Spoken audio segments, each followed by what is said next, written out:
So whenever it comes to this sort of idea that I touched on yesterday about how most content teaches us what to think and not how to think,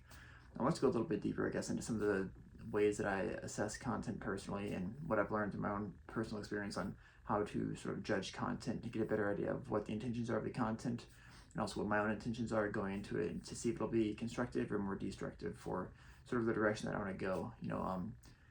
Though creators have a big responsibility on their part, those who are consuming content have an equal amount of responsibility because it's on us what we choose to spend our time watching.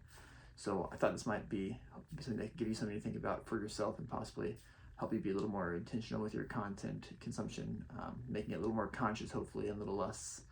unconscious. So one of the first things I like to look at whenever I'm reading or looking for content generally,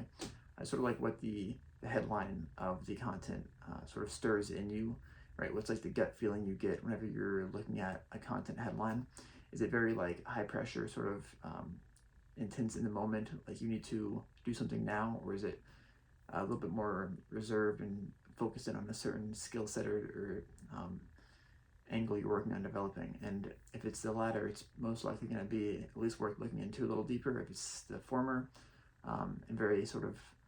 momentary in the high pressure, like clickbaity, it's probably not going to be worth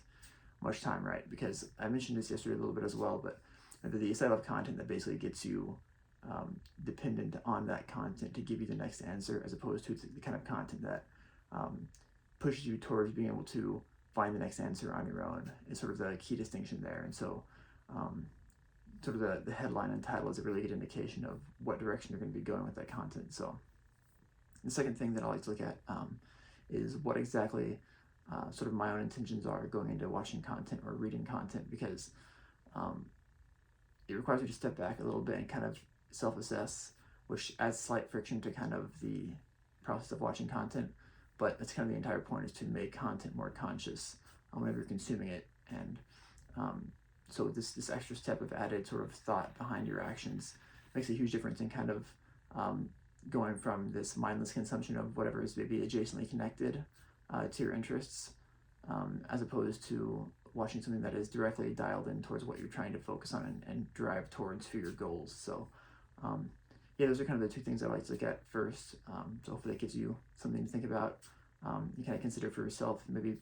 be a little more conscious with your own consumption of content, and better decide what you want to watch. So I appreciate you watching, and I'll see you next time.